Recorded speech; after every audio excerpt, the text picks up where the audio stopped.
Interesting. It was an interesting read because it's not the usual thing that you see in crypto with you have your staking, your LP or whatever.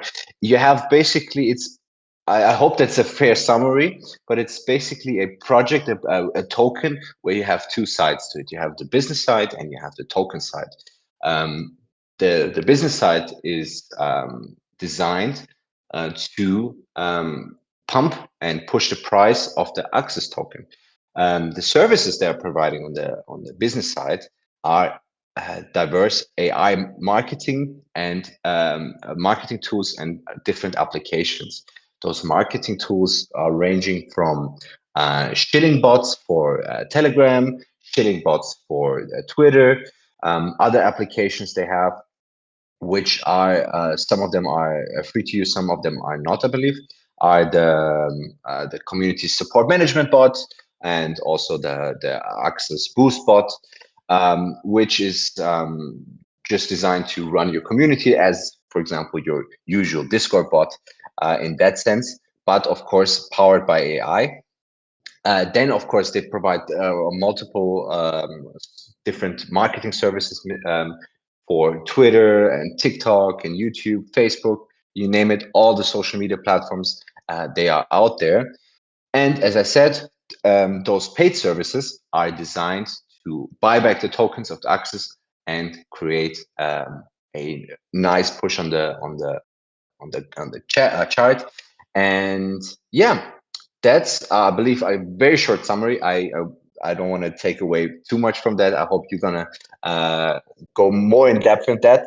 I also want to let you guys know here in the audience we have a $150 token giveaway from Access tokens, and those are going to be given away at any point during the giveaway in the CE.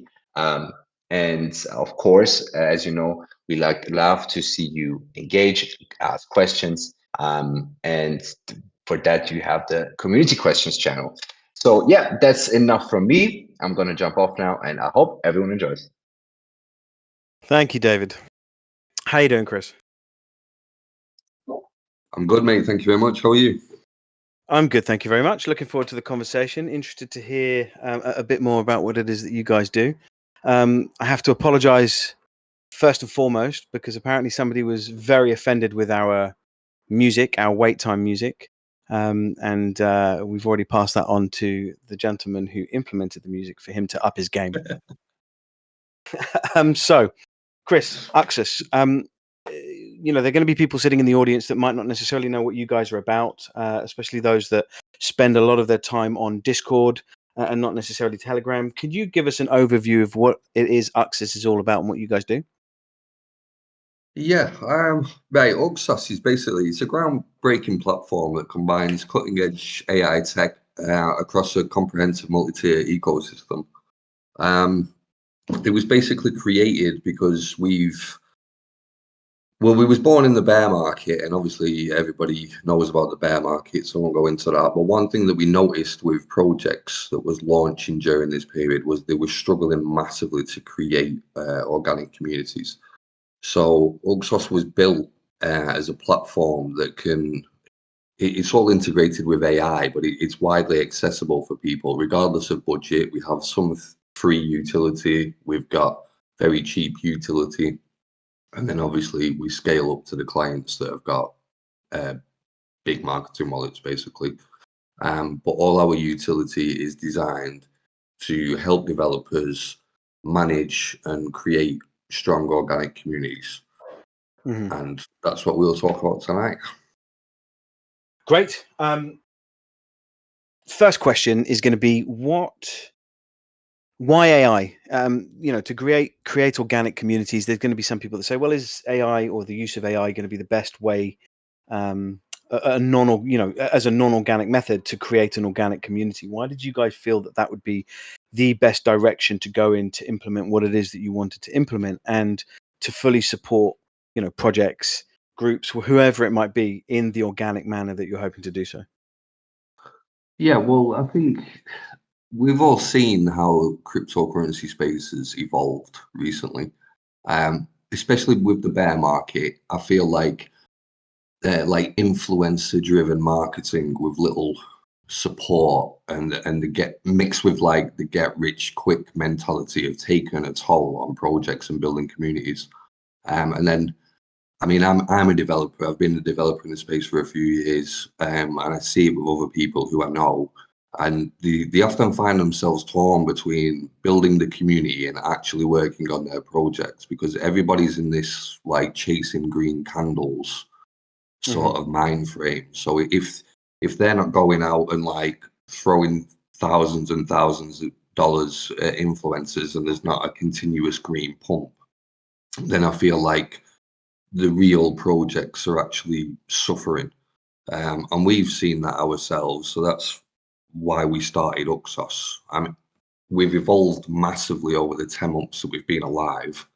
But prior to us launching, I think with that, what we were seeing, we thought we'd come up with a way where that we could create like, to begin with, it was very, very basic. It was like a hard shilling Telegram bot, but we basically created this utility that we could set off in different groups and it would shill our project and then we could focus on other things.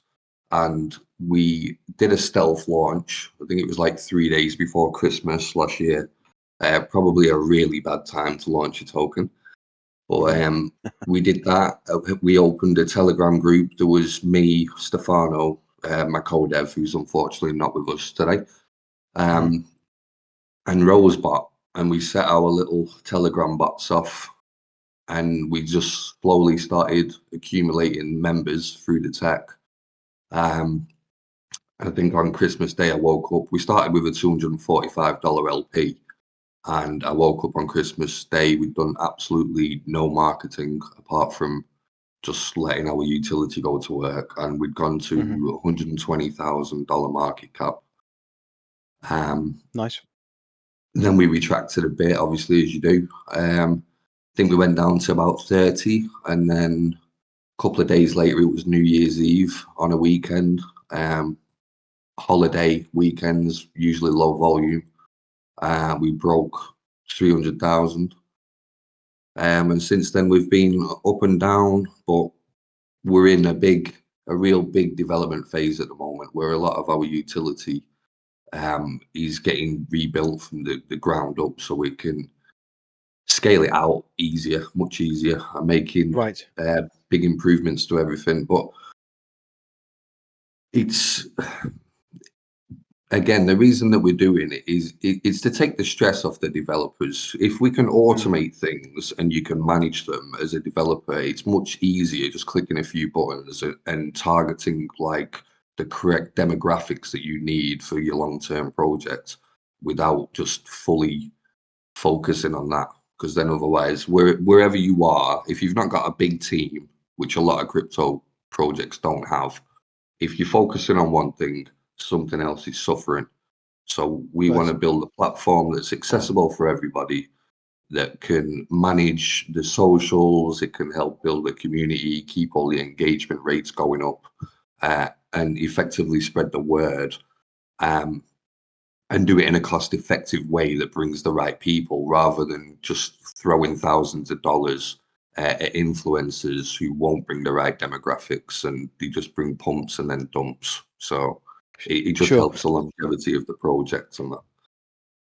I mean, anything that reduces the amount of time that they take their mind away from what they're trying to build is great. I mean, we have a couple of influencers sitting in now, so I'm sure their ears pricked up when you were talking about perhaps their influence and how this might affect their bag. But I guess at the same time, they can also utilize what you guys have created to grow their own exposure. Before we get into exactly what it is that you have, what you have for Twitter, Telegram, etc., is there a tipping point at some stage during anybody that's using your product whereby they realize actually it grows, by X amount over a certain amount of time, and suddenly there is a necessity for that human interaction? Or do you believe, let me expand on that question a bit more, do you believe that in actuality your product will be able to stand out from the crowd and you're going to be able to put it into such a place whereby no human interaction ought to ever be needed other than the person that's inputting the data that then goes out? Yes. Like I say, right. UXOS is a very, very big project, so it's hard to delve into the details because we could genuinely be here for multiple hours. So I'll just try and keep it brief. But as we have started, when we first launched, the utility was very basic, but the idea and the foundations were there. Since then, we've developed and we've built it to a point that now, like I'll use one of our utilities for an example. We dub it the Storm, and the Storm is basically, at the moment, it's over 100 accounts that troll Twitter, and all those accounts have got their own unique personalities now. They don't hard shell; they're completely like AI integrated. We've wrote their own personalities. They have like hobbies, patterns of usage, so they interact like real users. We use like GPT API plugins and stuff to create unique content. And they will go out and they will shill. We've already been working on different aspects where that instead of just shilling about the project, it can actually enter conversation with people.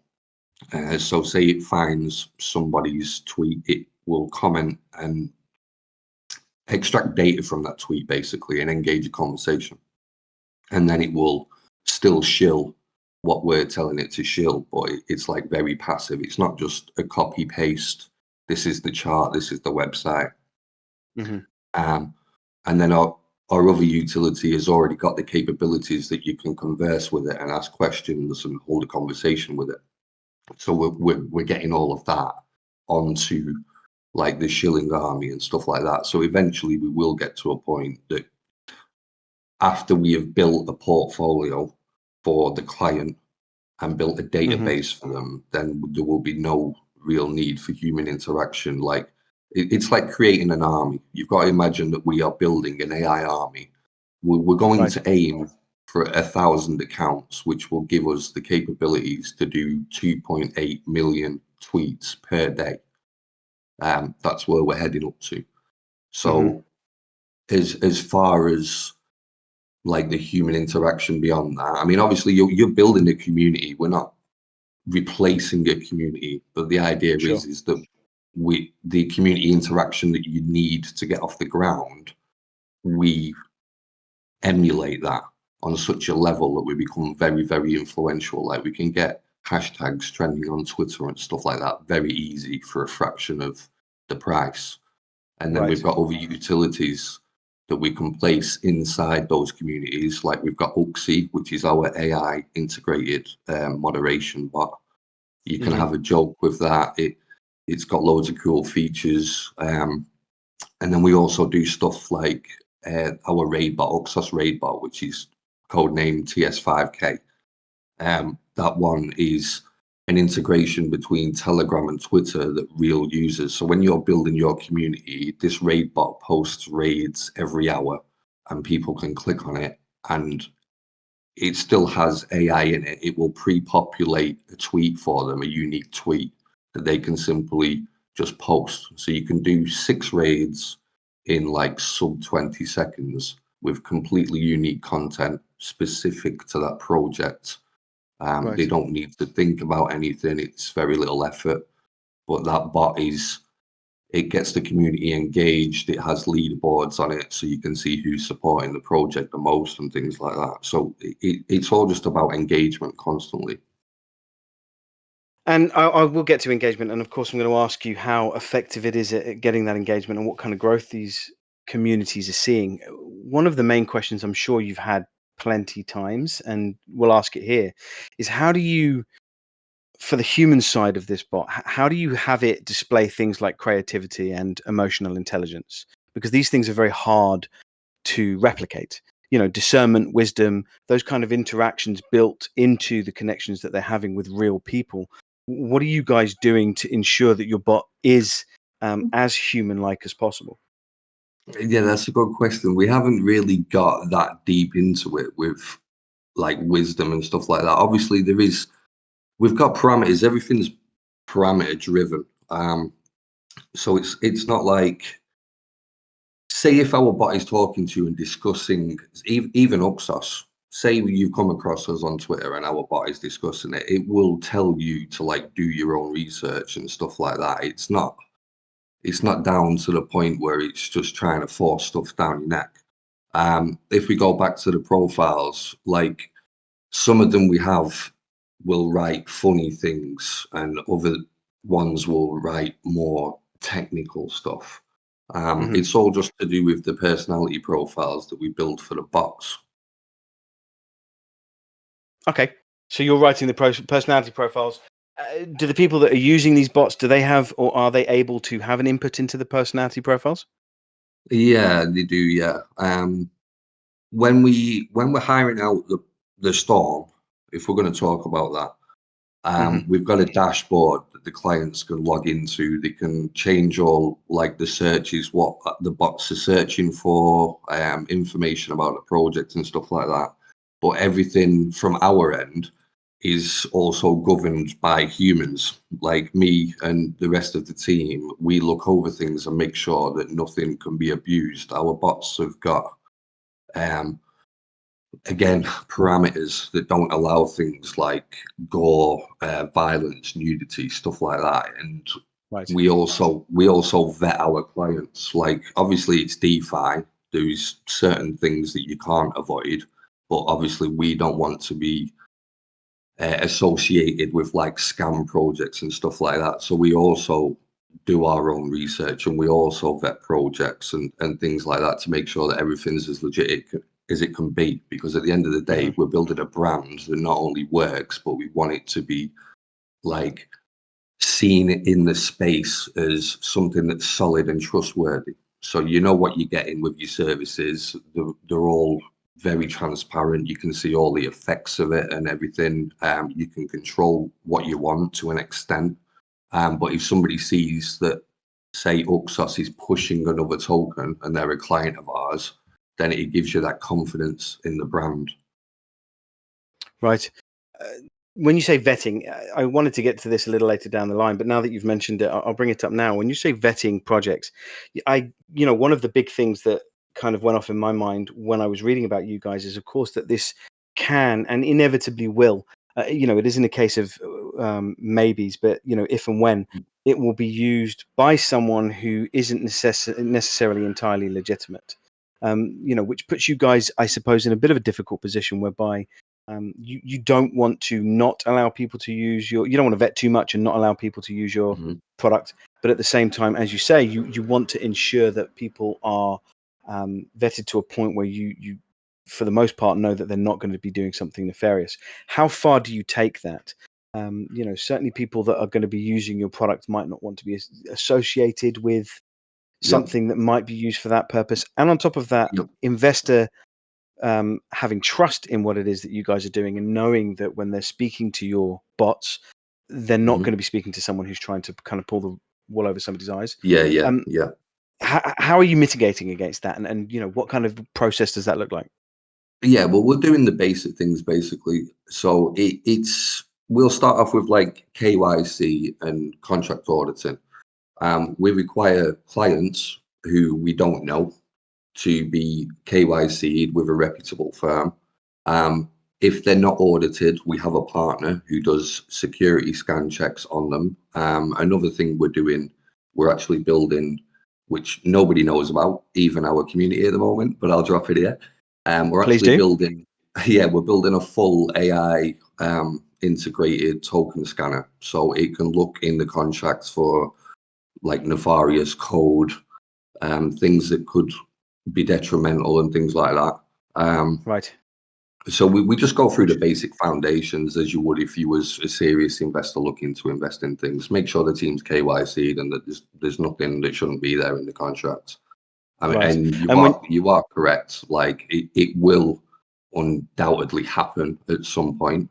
But touch wood, so far, we've got a 100% clean track record. So. Right, great. 100% clean up till now is fantastic. Yeah. If and when this happens, or as and when this happens, how ready are you going to be to pull the plug and withdraw your services? If you find someone's been using it for X amount of months or weeks or days, and you realize actually they've slipped through the net, do you simply just pull the plug? You remove their ability to use your services, and that's that? Yes, that's correct. Yeah, everything can be instantly switched off. Right. Fantastic. Okay, so let's circle back to what it is. The actual features that you have. We've spoken about a couple of them, but can you kind of list through exactly what it is that you're able to do, just so that those that really don't know, you can hear it again? I know you've mentioned some already, and just really, in a nutshell, what each of these for Twitter, for Telegram, what might be coming for Discord, for example, what each of these are going to be able to do for people. Yeah. Okay. Right. Well, we'll just start off on Telegram. We have a few different utilities on Telegram. Some we just use solely for us, and some we've got for clients. I'll start off with UXOS. Now, UXOS is an AI integrated moderation bot. It's free to use. If anybody's like up to scratch with Telegram and how it works, you've probably seen a moderation bot called Miss Rosebot.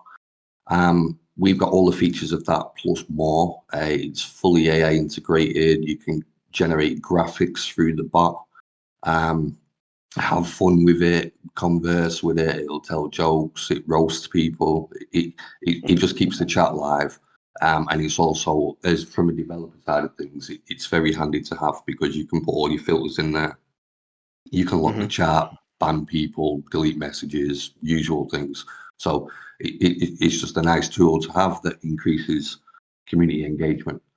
Then we've got Twitter AI shilling, which is an evolution of our very first utility that we had when we launched. That has a channel reach of about 600 channels at the moment. That's the one that we can put in. We'll put in a hard shill into the bot, but then it uses AI to change things around. So it bypasses Telegram anti-spam, and basically the service doesn't go offline. It works not like a human. You can't converse with it or anything like that, but it adjusts things so that it looks like it's human. Right. That's one way that we advertise for people. It's just like automated shilling. We've got UXOS Boost Bot. Now that's a bot that's Telegram derived again. You can just enter a conversation with it in DM, and you can purchase several boosts for all the major social media platforms directly through DM. So we cover obviously Twitter, Instagram, Facebook, YouTube, TikTok. We can do things like likes, favorites, retweets, or shares. If we go onto YouTube, subscribers, video watches, like we can basically push anything across the main platforms at the moment with UXOS Boost Bot. And then for us, as our project, we've got Zhu, which is an AI integrated account again that goes around all the influencer call channels and will shill UXOS in the comments. That uses AI. Then if we go over to like off-chain utility, so to speak, we've got the Storm. That's all web-based. It's not directly tied to like Telegram or Discord or anything. That's where we've got a dashboard that controls, 100 accounts at the moment. Like I say, we're trying to work up to 1,000 with that one. They're the ones who we can focus them. So we're obviously based in the DeFi sector, and currently we advertise Web3 projects and things like that. So we can set these bots up. We can split them up into different armies. So somebody can come to us and only hire like 20 accounts or 100 accounts, 500 accounts, whatever.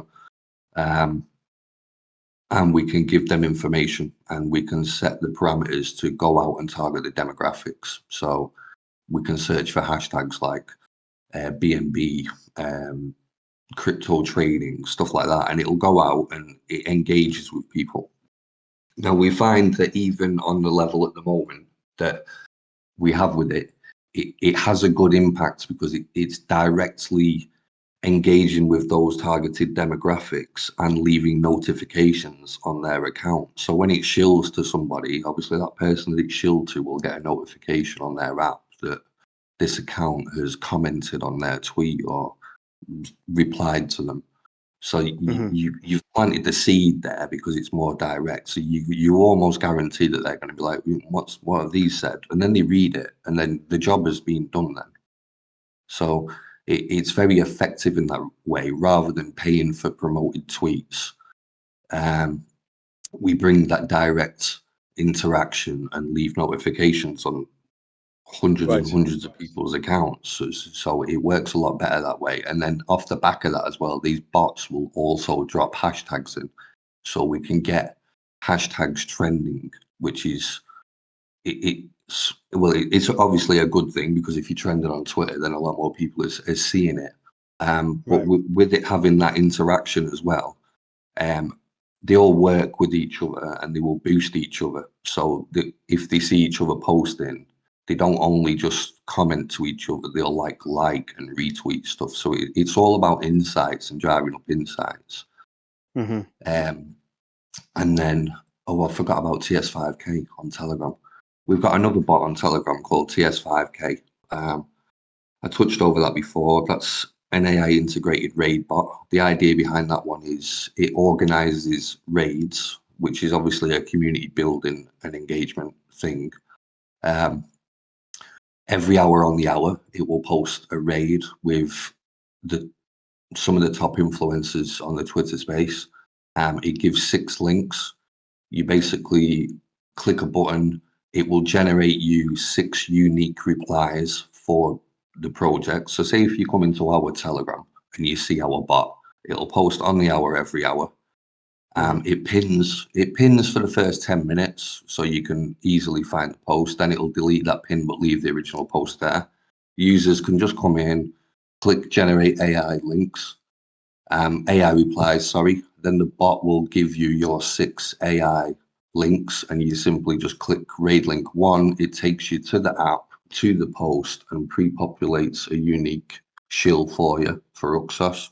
And then you just press reply, go back to Telegram, raid link 2, press reply, raid link 3, press reply. And it speeds up the whole process. And we find that we've made it that easy that you can raid from scratch with 6 unique tweets going out. It takes you sub 20 seconds and 13 mouse clicks or screen presses if you're working it on your phone. So it's very low effort. Very fast. We've taken all low the effort, stress. very fast. Yeah, we've taken all the stress out of it. You don't need to copy and paste. You don't need to think of anything to post. Because one thing Twitter does is if you copy and pasting stuff all the time, it'll lock your account or shadow ban you and restrict your impact because you're just spamming. So we've found that with the bot for that one, the light-hearted, short, one-line, punchy stuff, like it'll make jokes, they're the ones that get the most insights and stuff like that. Now, if we talk about figures for TS5K, if you've got 25 people in your community that are interacting with the bot just on the basic hourly raids, you're putting out like 3,600 tweets every 24 hours with only 25 people. Now, obviously, if you've got 100 people doing it, then you're looking at like, you're over 13,000 tweets. Now, it takes only roughly about 2,500 tweets to get trending on Twitter if it's within a short time. So when you look at it from like a client perspective, you're increasing your engagement organically because it's your community that is taking part in it. You're getting yourself Twitter trending, which in the market on its own, if you're paying for it, it's roughly $7,000 for 24 hours. Now, we license. To interject for a second on that, how many of your clients have found that their tweets have started trending? Do you have that kind of data that both your investors and potential clients are able to look at? Well, we've just started logging everything properly to do with that. I mean, TS5K it's a fairly new utility. It's only been out probably, well, it's less than 4 weeks. Right. We've had about 30% of all clients who have pushed the bot, because one thing that we need the community to understand, the community that the bot goes into, we need them to understand and adopt it. So we've started creating videos teaching them like how to use it and stuff like that. But the people who have got their communities engaging with the bot, everybody's been trending. We've seen massive exponential growth in like Twitter analytics, even throughout our own, like we post our own Twitter analytics since we launched TS5K, and we went from about 25K impressions a week to over 190,000. And we've done, on our Twitter side of things, us personally, we have done 0 extra marketing. We've changed absolutely nothing else. The only variable is the introduction of TS5K. Right. So it does massively work. And we license that project, but we license the bot out to the clients and their projects, and we charge 0.1 ETH for a week. That's the opening price, is 0.1. If you take it for 2 weeks or 3 weeks and longer, you get slight discounts on it. It works out roughly $22 a day. So it's a very powerful tool for a very low cost, because we want a platform, again, that everybody can use. Right. And then if we go back to the revenue we create, 40% of every service that we sell goes back to the investors. So we was putting it in the chart to start with, but now we're developing a complete rev share platform, so people can invest in UXOS and put their tokens in there and get directly paid in ETH then, because we're transferring. See, there's a lot going on, so I feel like I'm skipping. There is a lot going on.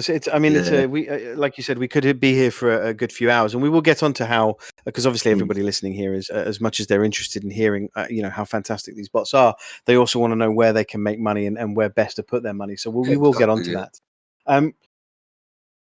Is UXOS playing very much on the line of what platforms like Twitter will find acceptable and won't find acceptable through spamming, for example, or platform manipulation? And what are you doing to avoid that? And if you get flagged, or if, let's say, somebody gets flagged, a business gets flagged that they think is manipulating through UXOS, right? And therefore they get their accounts shadow banned or banned, what do you then do by way of support for those people, if they might need to start looking in a different direction, or they get to turn to you or have to turn to you and say, look, I think maybe something went wrong and we've been accused of spamming, and perhaps it's because of the way this was implemented or that was implemented? Yeah, right. Well, the good questions. I'll go back to the tech. Everything we build in line, and the first thing that we've got in our heads when we build everything is the safety of all the users on it, and the client. So not only do we want like a good, effective product, but we also don't want to do anything that causes any damage. Now, my co-dev Stefano, he's mainly in charge for setting all the parameters. Now, what we do is we study and follow the Twitter terms of service. Like, it's like the Bible to us. And they've obviously, you've got to imagine they make a circle of rules. And if you step outside of that circle, then that's when your accounts start getting like action taken against them. So what we've done is all our tech, we take the Twitter terms of service and we build our own circle of rules inside that. So we have like a safety barrier. We won't go anywhere near the limitations. Like we've had thousands of users using TS5K, for example, that with the speed and efficiency of the raids, they're putting out 6 tweets on different posts within like sub 20 seconds. And they're doing that on the hour. And then if the developer of that project is using a graid command, that command in Telegram prompts the bot to create another 6 tweets. So if they're doing an hour-long raid session, they can put out, say they're doing 1 graid every minute. So they're putting out 6 tweets every minute for their community to hammer. So we get high impact usage in short periods when there's like raid periods going on, and we have never had a user get shadow banned from using any of our tech.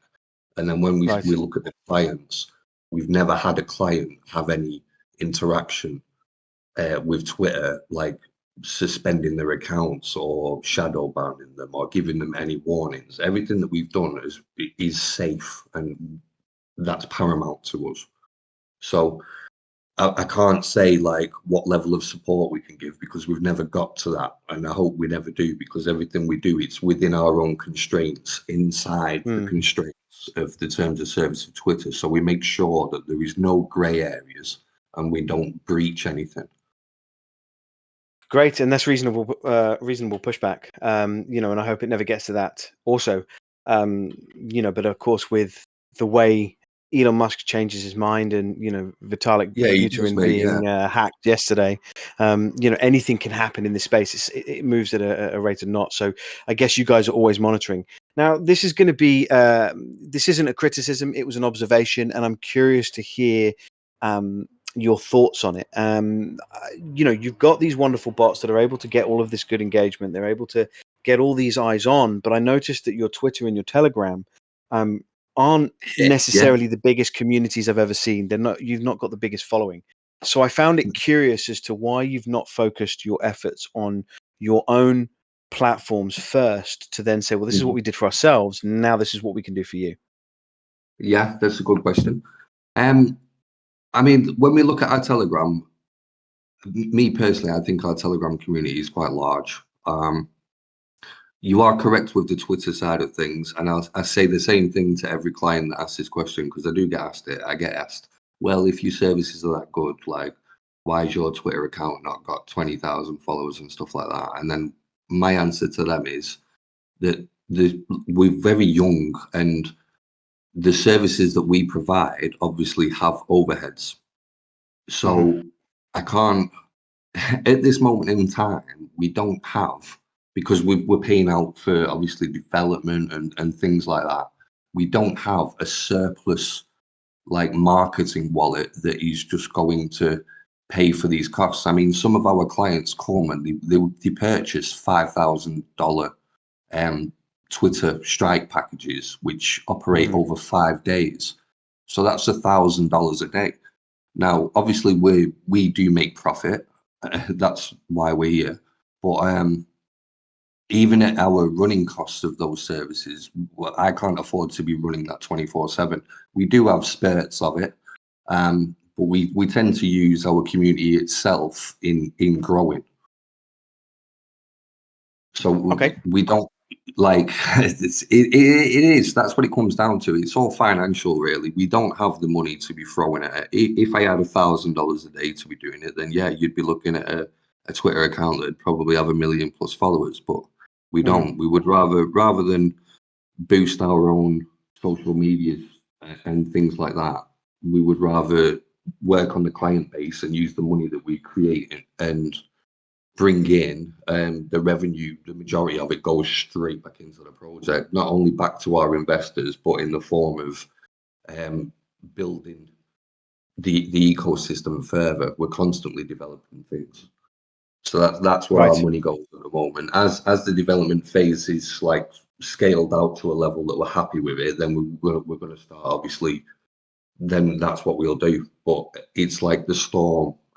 We've made massive advancements in the Storm at the moment. The Storm was actually costing us $375 a day to run.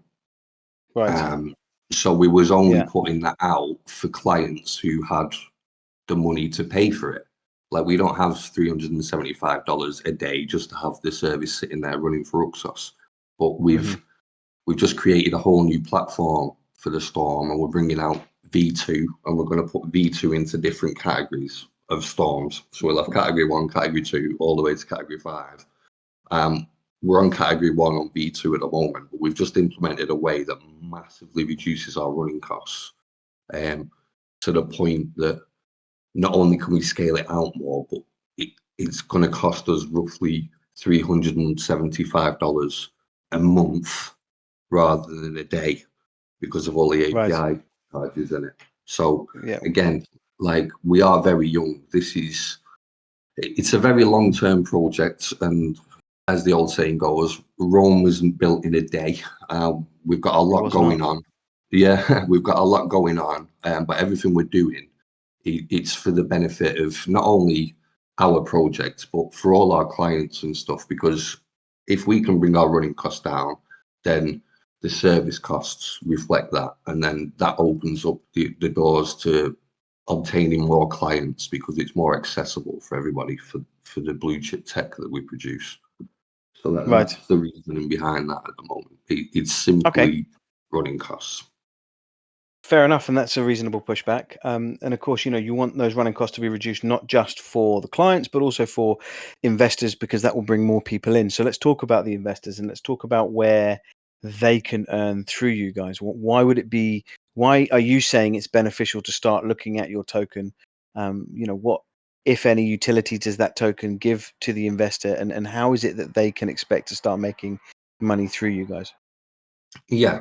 Well, the original model when we first launched, what we was doing is we was taking 40%, and we did a phase where we was doing 100% as well, of all the revenue that was created through the client. The client's purchasing our hiring services basically was going directly back into the chart. It was working wonders to start with, but as the project has matured, what we've discovered is that the only way for our investors at this moment in time, in order to pull some profits out of the project, is to sell. Because we don't have revenue share platform and things like that, which is what we're developing at the moment. But stepping back, so we was buying into the chart, and then people, in order to get their profits, were having to sell some of their holdings. So not only was we increasing revenue, increasing buy pressure, sorry, through the external revenue, we was also increasing sell pressure. So what we've done is we've temporarily stopped doing the buybacks at the moment. We're letting a plot build up whilst we develop a rev share platform. So this rev share platform will just become part of our ecosystem, and people will be able to invest in UXOS through the contract like normal. But instead of trading the tokens in order to release profits, they can just go over to our rev share platform, stake their tokens in there, and then depending on, we're going to have 4 different locks for different periods of time. Each longer period will have a higher APY, and all the 40% of all the clients' revenue that we create will be put in there as ETH, and will be split between the people in those tiers, and they will be able to claim. So their tokens will start earning them direct ETH then, and they won't have to sell any holdings basically in order to take profits. Right. And another benefit we've got is that we're building a full referral program as well, so people can sign up. So say, like, you don't need to be an investor to do this as well, by the way. This will be open to anybody, but you'll be able to introduce clients to us and earn 10% of that sale. So I don't know, say they come to us and they purchase a license for TS5K, whatever the value is of the license, you'll earn 10%. You might bring somebody to a Twitter strike pack where they purchase 20,000 tweets to go out in a day, and we will give you 10% of that. So we're trying to make the platform so that our investors and anybody who's interested in UXOS can easily make money, and the chart won't suffer from that because we're diverting it into buy pressure instead of sell pressure, if you understand. I do.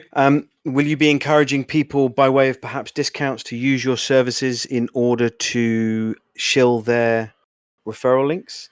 It brings in an extra external revenue for you guys. It brings you added money, and it gets your product directly out there. I never thought of that one. I'm going to write that one down. That's a good idea. There you go. It just strikes me that it just creates a bit of a natural loop of, you giving people that discount. Your product is being used. Investors can see how effective it is, and therefore it makes them far more willing to show your product because they are actively showing how successful it can be. Yeah, it's a good idea. Talk to me about the tokenomics of the token. I know you've got a 1 billion supply. Buy tax is 5%, sell tax 5%, zero transfer tax. There's a tax breakdown. A percentage of each goes into different funds. Are there any burn mechanisms? Do you get rid of any tokens? Because one of the things that I noticed is that 2% goes into the liquidity pool taxes, for example, and then you've got 3% that go into other sections, which creates more sell pressure ultimately than it does buy pressure. If you were to just look at it in very basic terms, because of course you guys are going to be collecting those tokens to sell at a future date as and when you might need to get listed on a SEX, as you guys have said. Marketing, if you want to go into that direction, maybe running costs so that you can start implementing your own bots on your own platforms to grow those, whatever it might be. So, how are you looking at maybe tweaking those tokenomics to really show investors actually what we're really trying to do is create those nice green candles and upward momentum? Yeah, it's a good question. The tokenomics at the moment, like you said, that is how we've split it down, but the contract is set to manual swapbacks only. So we don't, you might get taxed 5% of the tokens and stuff like that, but the contract doesn't actually sell. There's no threshold to trigger it to sell. We do that manually. So in periods where there is sell pressure and stuff, the contract isn't adding to that. We really try and tend to run the whole project in form of money for marketing and stuff like that through the external revenues. Like the team hold no tokens. The tokens that we take, like if you go through our contract, you can have a look. We extract the tokens from the contract and we just keep them in the marketing wallet. And we're doing this because we use it for a few purposes. Like we might do little giveaways. Like we've got one tonight with the $150 token giveaways. We run little gaming competitions in our community. We might pay out in some tokens, might pay out in some BNB that we've earned, things like that. But we're actually building a store because we've been in talks with a few central exchanges basically, and the minimum that we're looking at, like we never set any tokens to the side for the team. We didn't want any tokens at all. But then again, as we're maturing, now we're looking at we need $10,000 worth of tokens. So we disabled the automatic swap back function on the contract and made it manual only. And instead of the contract selling the tokens that it accumulates, we just extract them to the marketing wallet and we build up a store, and then that will give us our $10,000 worth of tokens. So when we go to apply for these exchanges, then we're not having to sell anything in order to go on them. You know what I mean? Right. Yes. Why have a token? Out of curiosity, given what you guys are creating, does it add an extra we could layer have just of been a complexity? business. I know. Yeah. Yes. So Yeah, why add the token? And proof of concept, basically. We wanted to prove a point. Like we've started off completely born in the bear market. We launched at the most ridiculous time of the year. I think it was the 23rd of December. So it was right before Christmas. Volume was at an all-time low. We started off with less than $300. I think it was $245 in the liquidity pool. We had no marketing, no marketing wallet or anything. It cost us like $14 to deploy the contract because we originally started off on Binance Smart Chain. And then we just kept the rest of the money for gas fees, basically, to make contract rates. Right. Like I said earlier, we just opened the Telegram. It was me, my co-dev, and Miss Rose bot because we didn't have UXOS at the time, and we just set our utility off. Nobody knew we was launching. It was 100% stealth. To this day, I've still not paid any amount of US dollars to any influencer. We've done no influential marketing in that aspect. We do marketing, obviously. We do press releases and things like that. But as far as like hiring a caller, for example, we've never done that. I'm not saying we haven't been called because people do FOMO, But from that $245 LP, we've broken $1 million market cap. And which it's is all, obviously something that's great to boast. And I yeah, hear what you're saying when you say to prove a point. So why not? And will you maybe? Perhaps this is something that's coming down the pipeline. When people want to check out and pay for your services, at the moment it's ETH and BNB. Is yeah. UXOS going to be something that people can pay in? Again, force that buy pressure in by maybe having one particular or two particular services that can only be paid in your token. Yeah, I mean, we've got a section like the payment checkout system that we've got on our website at the moment, even though the store's getting rebuilt. Mm. But we have the capability to do that with UXOS tokens. The only thing I don't like about doing that is then it's like, what do we do if we start taking large payments in UXOS tokens? I know it, like you say, oh well, it can bring buy pressure to the chart and that, but then it's like, what do we do with the tokens? I'm not a really big fan of burning tokens, I'll be honest with you. Okay. Just because when you start messing with the supply, I don't know why, but people don't seem to understand the difference between like market cap, price per token, and trends. So when they look at a chart, if you're constantly burning supply, your chart is in a constant downtrend, regardless of what's happening. So I'm just not a big fan of it. And another reason why is I want to be accessible to people that we're the ones who bring the revenue in from external, and we do that in a way through the stable coins. So it allows us to deal in stable rather than a highly fluctuating amount of tokens. Because if we're selling something for $1,000, say if we're at, I don't know, $250,000 market cap, and then the next day we're at 400, we've got to have something that fluctuates with the prices. But if we're doing like advertising, well, we might put an advert out that says, right, it's 0.1 ETH per week. We can work off that because we know roughly what 0.1 ETH per week is going to be, so we can advertise with that. If I advertise with UXOS tokens and we have a big pump or a whale exits and it alters the market cap, then the advertisement we've put out, if we're saying, oh yeah, you can buy this for, I don't know, 100,000 UXOS tokens or whatever, then it fluctuates too much. So maybe further down the line, but at this moment in time, I think working in the stable is the more sensible option, and then people understand. And it's one of them. If I'm talking to you, right, and you've got no interaction with our chart, I can still provide you services. Everybody works in BNB and ETH, and if I say to you it's going to be half an ETH for that, then you've instantly got a price in your head of how much that is in USD. If I just said to you, oh yeah, it works out at 750,000 UXOS tokens, like that doesn't mean anything to you. Okay. I hear what you're saying, and you raise an interesting point, which then allows me to segue into an interesting question, which is, when it comes to the pricing, your marketing might not necessarily be entirely on point. If I expand on that a little and say that, there are going to be things that we've already discussed a little bit, metrics that you're going to need to monitor, as, for your individual clients and en masse, how involved will you be in having those metrics aid a course correction in campaigns? And how involved might you be in saying to someone, we think you need to course correct in this direction, maybe push X over Y, because that's going to get you more exposure. Maybe you're advertising something wrong, be it a price change, a name change, whatever it might be. Will you be involved in those kind of things? Is that the kind of feedback that you're going to be giving your clients in the future?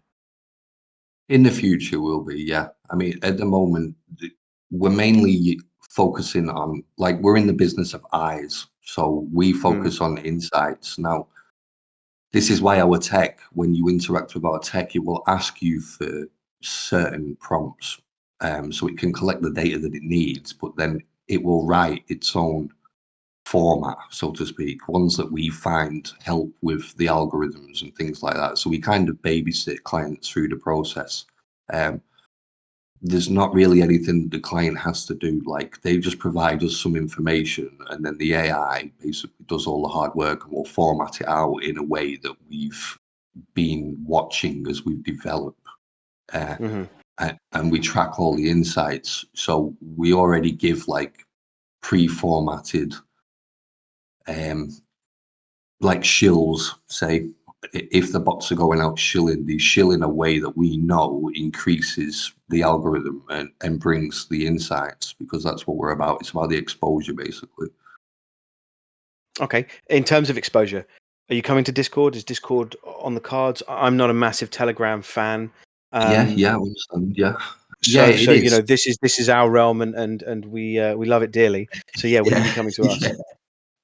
Yeah. So like, it's just like your realm is Discord, our realm is Telegram. So obviously you stick to what you start with, don't you? Right. We have built tech for Telegram, and we've already been talking to it's a friend of our one of our developers that helps us with the payment systems for our bots and things. He Mm. he knows somebody basically who's apparently a whiz kid with Discord, so we will be looking at porting some of our utilities over from Telegram onto Discord.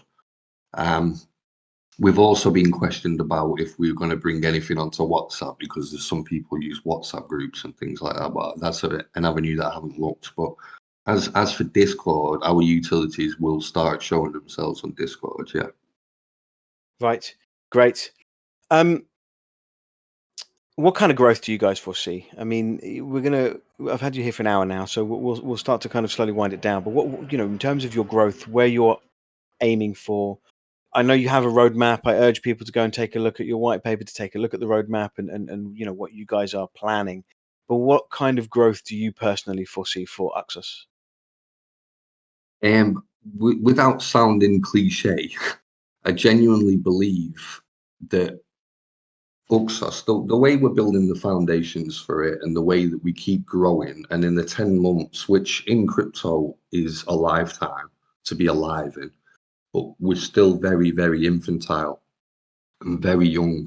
And I feel like over the next few years, we will just keep exponentially spreading.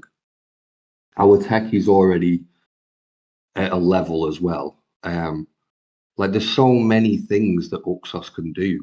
Like, the tech, we just limit it to the Web3 spaces, but we have the capabilities to go into the real world and deal with real world businesses. But we feel like we're too young. We can't bite off more than we can chew. But over the course of the next few years, I genuinely believe UXOS will be at a level that if you're active in the crypto space, whether you've interacted with us directly, you will see our utility, or you will know our name, and you'll see us pushing things. And I think we'll become a staple in this industry. Like, the industry itself is worth $1.6 trillion globally every year. Everybody needs marketing, and that's where we're going to grow and stem into.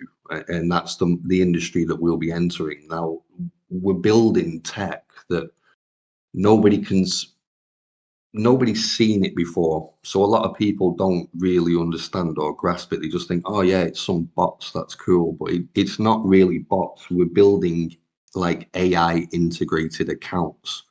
I don't like calling them bots, because it just makes them sound like not as good as they are at this Right. level already. But the exponential growth of it, and then, like I say, with the Storm alone, if we can get the Storm to 1,000 accounts, that's 2.8 million tweets per 24 hours that we have the capabilities of putting out.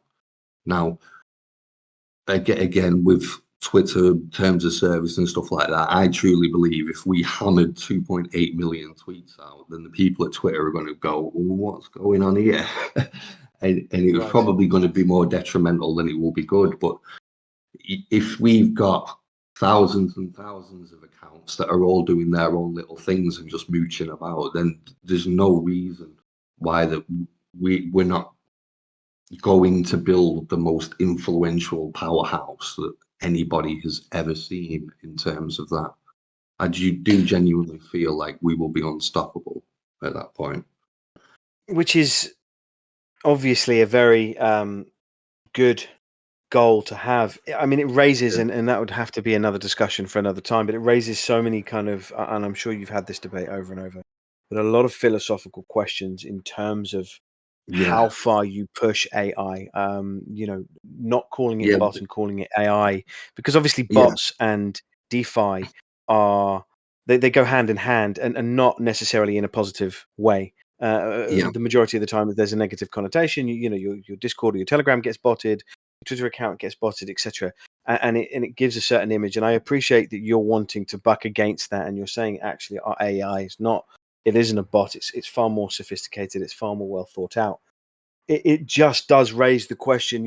Is using AI to reel in human investors, especially when we're talking about money, is that the future? Is it something that we should be moving towards, or is it something that we should actually be trying to work against and find other avenues?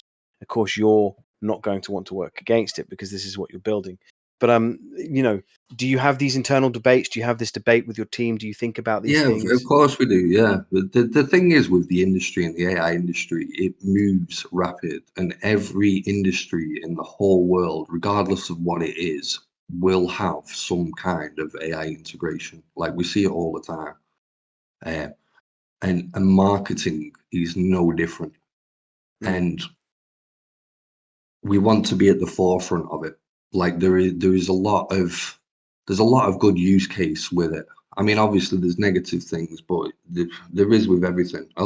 Sometimes we have people bring up conversations where they talk about UXOS becoming the next Skynet and stuff like that. I was just about to And say Skynet is edging yeah, closer and closer, and I don't really want to yeah, have a fight with the yeah, Terminator.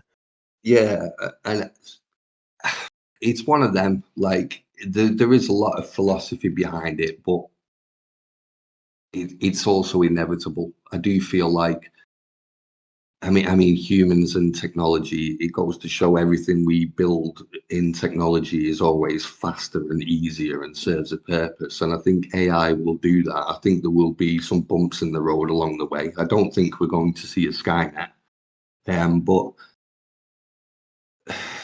it, that is a bit beyond anything. Like you could say that about anything. I think when it Sure. comes to marketing and AI is going to play a big part in marketing, whether UXOS was created or not. We're Mm. not responsible for that, but I do feel like it's going to come in, and it's going to change the game basically, and we'll be at the forefront of it. We're already building stuff. We've been here for like 10 months. Like we was building AI tech and utility for this purpose before like the AI trend hit the market. Mm. So yeah, it has its uses. I mean, obviously I'm proactive with it, but I do see people's concerns. Yeah, humans and tech already have a symbiotic relationship. Our mobile phones are essentially extensions of Yeah, our human form. yeah, So and I understand you wanting to be at the forefront, and it isn't. It's not a criticism. It is a targeted question because it's low mhm, hanging fruit. It's an easy thing for me to pick at that philosophical question, as long as it's done right, and as long as it's done ethically, and as long as for the most part people can be made aware or can find the information that they might need, that when they're moving yeah, when they're moving into, this is going to be one of my last questions, is when they're moving into a project that might have used one of your bots, for example, is there going to be any stipulation from you for them to say, we have used Uxos, you like what you see, everything that we've been marketing to you is us, but we've used AI in order to market it to you, just so you know? Because when we are, it's a really fine line, and I will accept an argument in both directions, but when we're dealing with people's money, when we're dealing with funds, you've got to be so careful on how far you can push, and I will use this word loosely, but manipulate someone into looking in your direction to invest money. yeah, And yeah. So Yeah. is that something that you're looking at? Will you say to projects or advise projects, maybe let people know at some stage that this is what we use? It's a powerful tool. It's a powerful AI tool for marketing that we like to employ, or are you not going to think about that at all? Well, it's a good question. Like, it's not something that we do. We don't basically go, oh, by the way, this is AI. Because it's just a tool. I mean, the AI integration of what we do, to me, it's no worse than like algorithms in TikTok and things like that. Like there is manipulation in the markets regardless of whatever you look at. Like I know TikTok, for example, their algorithm is focused for dopamine hits, and not only Yes. for people who scroll through the feeds, but even as the content creators. Now, one of the things that TikTok algorithm will do is it will keep your account suppressed at like a couple of hundred views per video, and then all of a sudden you'll hit something where you'll get 20,000 views.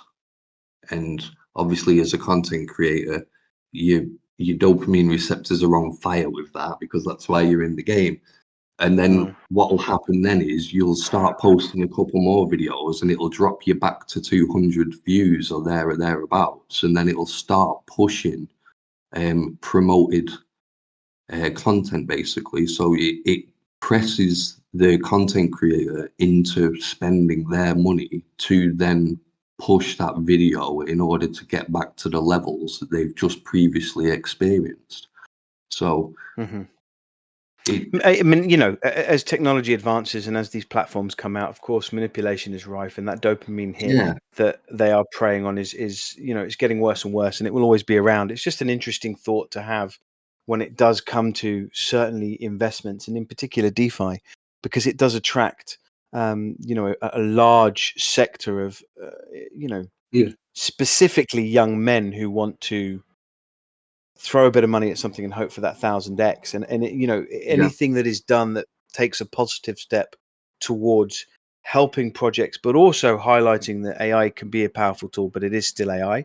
I think for me is something that could or should always be explored. We didn't really talk on its security and how you guys ensure data security for your clients. Do you want to touch on that very, very briefly before we kind of wrap it up? yeah. Well, for data security, we don't really press who's working with us. Um, Obviously, you'll be able to see because some of our utilities, like Booksy, has got over 26,000 registered users on Telegram. That's our moderation Right. bot. So we occasionally will push DMs out to the users that have interacted with the bot and that. So you can see in that sense. But yeah, we're basically, one thing that I want to discuss is we're in the eyes of business. So you can come to us, and again, further in the future, we're already at a level that we can take on real world businesses. So it doesn't matter if you come to me with like a makeup company or something like that. We can push that. But we're in the business of eyes and not volume. Like we're not guaranteeing that things that you see are going to go like parabolic and things like that. Right. If you come to me and you've got a well structured project and people can see value in it and things like that, then you're going to do a lot better than if you come to me with like a badly formed meme token with no utility and things like that. So that's really what we're about. And again, with the AI, I feel like I'm skipping all over the place, mate. You'll have to excuse me. I'm No, a no, bit, no, no, no, no, not at a all. bit Go for it. tired. It's your floor. Yeah, but like people are lazy, aren't they? So again, the integration of AI into things, we can help manage, grow your socials and people's insights into projects. Like I'm saying, with UXOS, we was hitting about, I think it was 29,000 insights per week we was getting, and then we introduced TS5K, and we went up to like 290 something thousand. So it's the influence basically. I've completely lost my train of thought, mate. That's all right. There's so much dense information to get through Yeah, there that is. And I then understand. sometimes when you start trying to talk about such an intricate project and you're trying to squeeze everything into an hour, it, Exactly, and you and I can't. understand it. Yeah. I have had you for a long time, and it is late, so we'll kind of start to close it up there, because you've got a channel in the Discord. People can ask questions, throw the hard Yeah, we'll questions be at you if they monitoring want to in that. that Yeah. channel. Yeah, yeah. And there's been plenty of questions. I'm sure some people will be frustrated I didn't get to. It's an interesting concept. I like what you guys are doing, in the extent that I love exploring AI. What I'd really like to see, I suppose, is more metrics on your website. I'd love to see more data that really Yeah, dials into yeah, how yeah, much people can grow, how fast they grow, yeah, yeah. what kind of impressions they're getting. I think that was something that was missing for me on your website that I would love to have seen. I think it would be something a lot of investors would love to see, and of course, your clients are going to want to see it when they dial Yeah, in. no, you're Um, perfectly right in that respect. Yeah, we've been talking to a website developer basically, and we're trying to find some way that we can get some plugins that can count all of this. right, Because yeah, we do like statistics. Our utility on Telegram, like we have statistic prompts, so you can basically call the prompts to the box, and they will tell you like, say like TS5K, we've got global stats and obviously local stats for clients. So mm, you can see how many people are using TS5K in their channel, how many users are interacting with it, how many tweets have been raided, and how many comments have been put out, stuff like that. And then the Twitter analytics side, that's a bit harder to track for those clients unless they're willing to share that data, because it's obviously tied to each other's accounts. But right, we do get clients that provide that information. So we are starting to build a portfolio of things that will go on our website in order, like client testaments and stuff like that. And on Telegram, we've just opened up a feedback channel as well, where basically we've got a couple of members of our team who will forward feedback from clients, both positive and negative, right. just so you can get an overview of everything. But yeah, like I'm not going to sit here and go, yeah, we've got 100% perfect project, because we don't, and it'd be silly to say that. But we do realize what we need to do. And yeah, metrics is a big thing. That's something that we want to massively implement, because we not only do we want a platform that can be accessible for everybody, but it needs to be understood. And then, as we just discussed in this AMA, there's a lot to discuss. So people will want to see, like if they come to us, they want to see what utilities we've got, what like I can't think of the word, but basically their needs, what fits with their needs Mm. out of that utility range, and then they'll want to have a look at the cost and effects basically, and you do that via metrics. So yeah, it is very important. It is something that we're lacking, and I understand that it's missing, and it will be there. But I Great. appreciate all the feedback and the questions. It's good because it makes you think. And whenever this is why I like AMAs as well, and you start to discuss people and you see different people's perspective and point of views. It's much better. It's much better for us. It allows us to get our point across and discuss the project and talk about what we're about in depth, rather than just Absolutely. just breezing Well, through this. So. it's been a pleasure talking to you, Chris. I've enjoyed it. Hopefully we can do this again at some point. I look forward to seeing how you guys develop and what kind of direction this goes into. We Yeah, have now started our giveaway, so the channel is open for everyone. I've also pinged the Telegram. Everybody knows. Jump into the Telegram, have a look around, ask questions. But yeah, hopefully we can do this again another time. Like I said, you've got a channel in here, so I'm looking forward to maybe seeing you around over at the yeah, you'll dark side here definitely in see us Discord a bit around. more. Yeah. Yeah, yeah, Great. yeah, All right, perfect. yeah, Well, it's been a real pleasure talking to you, and yeah, I look forward to doing it again soon.